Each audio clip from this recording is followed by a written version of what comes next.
హెవీగా ఉండే బిర్యానీ అయినా ఈసారి లైట్గా ఉండే కొబ్బరన్నం ట్రై చేద్దాం. ఈ కొబ్బరన్నం చేయడం మహా కష్టమేం కాదండి. ఈజీగా సింపుల్గా కొబ్బరన్నం ఎలా చేయాలో ఈ వీడియోలో చూద్దాం. తెలంగాణలో బగారా రైస్ ఎంత ఫేమస్సో కోనసీమలో ఈ కొబ్బరన్నం అంత ఫేమస్. కొబ్బరన్నం పొడి పొడిగా రుచిగా రావాలంటే పక్కా కొలతలతో ఎలా చేయాలో ఈ వీడియోలో చూపించబోతున్నాను. వీడియోని స్కిప్ చేయకుండా చివరి వరకు చూడండి. హాయ్ అండి, నేను మీ Mani. Welcome back to meal time with Mani. ఈ రెసిపీకి మెయిన్ ఇంగ్రీడియంట్ కొబ్బరి పాలు. దీనికోసం నేను ఒక పెద్ద కొబ్బరికాయ నుండి కొబ్బరి పాలను ప్రిపేర్ చేసుకుని పక్కన పెట్టుకున్నాను. నేను తీసుకున్న కొబ్బరికాయకి 2 బౌల్స్ కొబ్బరి పాలు వచ్చాయి. ఈ కొబ్బరి పాలను ఎలా ప్రిపేర్ చేసుకోవాలో డీటెయిల్ వీడియో లింక్ డిస్క్రిప్షన్లో ఇచ్చాను, చూడండి.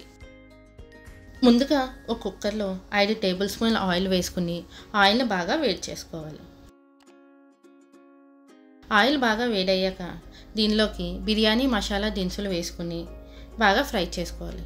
యాలకులను నేను నార్మల్ కంటే ఎక్కువగా తీసుకున్నాను. దీనివల్ల కొబ్బరి పాలకి మరింత ఫ్లేవర్ యాడ్ అవుతుంది.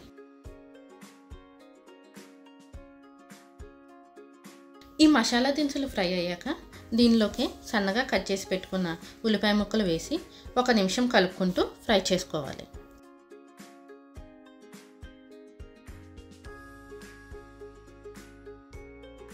ఉల్లిపాయ ముక్కలు కూడా ఫ్రై అయ్యాక 8 పెద్ద పచ్చిమిర్చి చీలికలు వేసుకుని పచ్చిపోయే వరకు కలుపుకుంటూ ఫ్రై చేసుకోవాలి.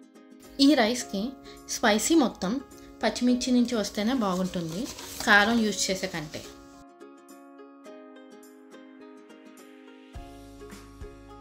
ఇప్పుడు 2 table spoon homemade garam masala వేసుకుంటే ఆయిల్ సపరేట్ అయ్యే వరకు లో ఫ్లేమ్ మీదే ఫ్రై చేసుకోవాలి.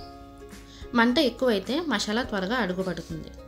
నేను అల్లం వెల్లుల్లి పేస్ట్ విడిగా యాడ్ చేయలేదు, ఎందుకంటే నేను ప్రిపేర్ చేసుకున్న గరం మసాలాలోనే అల్లం వెల్లుల్లి ఉంది. ఈ గరం మసాలా ఎలా ప్రిపేర్ చేసుకోవాలో డీటెయిల్ వీడియో లింక్ డిస్క్రిప్షన్లో ఇచ్చాను, చూడండి. బయట కొనే మసాలా పౌడర్ కంటే మనం ఇంట్లో చేసుకునే మసాలాలు అయితే రుచికి రుచి, ఆరోగ్యానికి ఆరోగ్యం.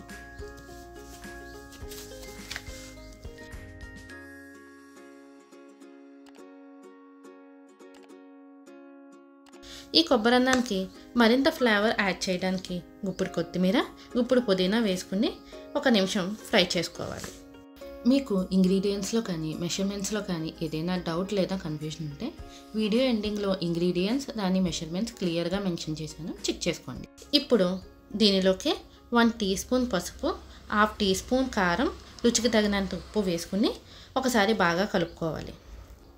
ఈ స్పైసెస్ అన్నీ బాగా కలుపుకున్నాక ముందుగా కడిగి పెట్టిన 1 కేజీ నార్మల్ రైస్ వేసుకుని మసాలా అంతా పట్టే వరకు బాగా కలుపుకుంటూ ఫ్రై చేసుకోవాలి. ఇలా చేయడం వల్ల కొబ్బరన్నం పొడి పొడిగా వస్తుంది. మీరు తీసుకున్న రైస్ని ఏదైనా మెషరింగ్ జార్తో కొలుచుకోండి.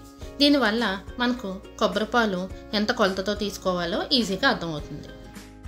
ఈ రైస్ నేను తీసుకున్న గ్లాస్తో 2.5 గ్లాసులు వచ్చింది. నేను ఈ రెసిపీ కోసం నార్మల్ రైసే యూజ్ చేస్తున్నాను, బాస్మతి రైస్ కాదు. ఇప్పుడు ఇందులోకి కొబ్బరి పాలను కొలిచి తీసుకుందాం. మనం తీసుకున్న 2.5 గ్లాసుల రైస్కి 5 గ్లాసుల కొబ్బరి పాలు యాడ్ చేసుకోవాలి. నేను తీసుకున్న కొబ్బరికాయకి 3 గ్లాసులు కొబ్బరి పాలు వచ్చాయి, మిగతా 2 గ్లాసులు వాటర్ యాడ్ చేసుకుంటున్నాను.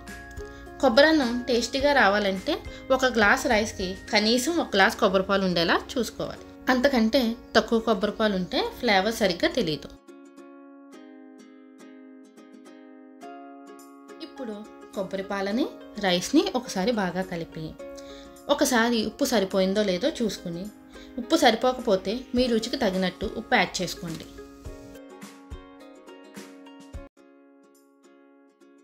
బాగా కలిపిన తర్వాత కుక్కర్ మూత పెట్టుకుని హై ఫ్లేమ్ మీద 3 విజిల్స్ వచ్చాక స్టవ్ ఆఫ్ చేసుకోండి.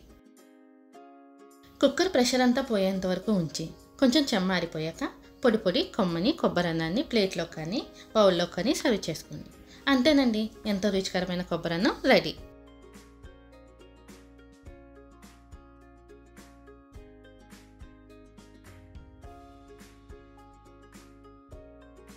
ఈ కొబ్బరన్నం ఎంత కమ్మగా ఉంటుందంటే ఉత్తి రైసే తినేయొచ్చు. పర్ఫెక్ట్ కొబ్బరన్నం ఫ్లేవర్ రావాలంటే ఈ టిప్స్ ఫాలో అవ్వండి. కొబ్బరి పాలు వీలైనంత ఎక్కువ ఉండేలా చూసుకోవాలి.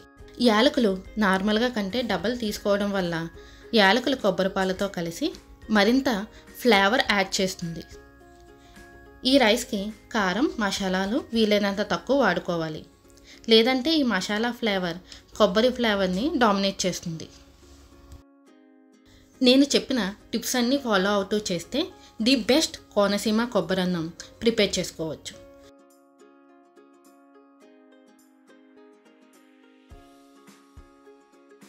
ఈ రైస్లోకి ఏ కర్రీ వేసుకున్నా కాంబినేషన్ సూపర్ ఉంటుంది. వెజ్లో అయితే గుత్తి వంకాయ లేదా బంగాళదుంప కుర్మా, నాన్ వెజ్లో అయితే చికెన్ లేదా మటన్ గ్రేవీతో ట్రై చేసి చూడండి. నా భూతో నా భవిష్యత్. రుచిగా తినండి, ఆరోగ్యంగా ఉండండి. ఈ రెసిపీ కనుక మీకు నచ్చినట్టయితే లైక్ చేసి మీ ఫ్రెండ్స్కి షేర్ చేయండి. మరిన్ని రెసిపీస్ కోసం ఈ ఛానల్ని సబ్స్క్రైబ్ చేసుకోండి.